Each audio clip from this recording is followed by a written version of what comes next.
قرمز زدی؟ خب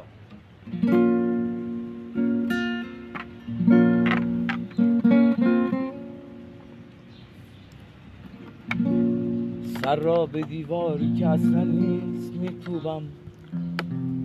این شعر معلوم است که درد دیگری دارد.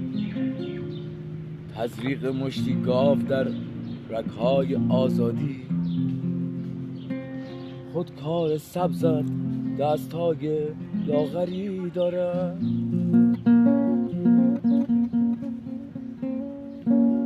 انگشت خالی را در آور تو رهایم کن. بیهودگی هامو بچین و امتحانم کن.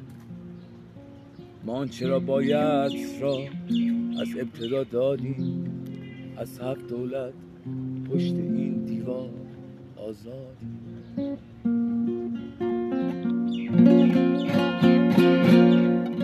هر کس غمی دارد برای خود غمی دارد.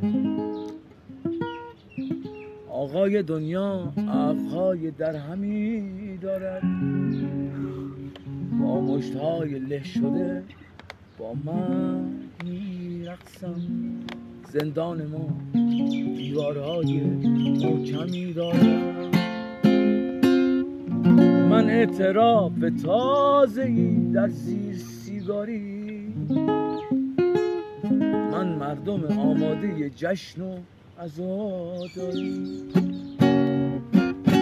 پایان یک قصه برای نسلی از تردید. تزریق سم در هر رگ خورشید آزادی. داره از ابر سیاه خون میچکه. جمعه ها خون جای بارون میچکه. نفسم در نمیاد. جمعه ها سر نمیاد. کاش میبستم چشامو این ازم بر نمیاد.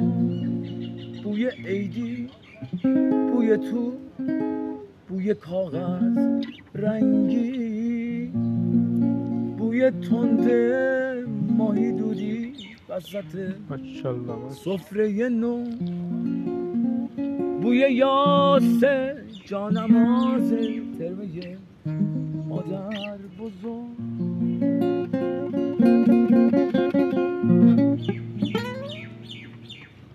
با اینا زمستونو سر میکنم. با اینا خستگیمو در میکنم. شادی شکستن قلک پول. وحشت کم شدن سکه عیدی از شمردن زیاد. بوی اسکناس تا نخورده یا یک کتاب. با اینا زمستونو سر میکنم. با اینا خستگیمو در میکنم.